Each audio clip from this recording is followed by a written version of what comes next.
மழை இங்கு பொழிகின்றது. இந்த கொள்ளை நிலா உடல் நனைகின்றது.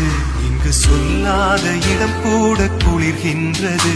மனம் சூடான இடம் தேடி அலைகின்றது.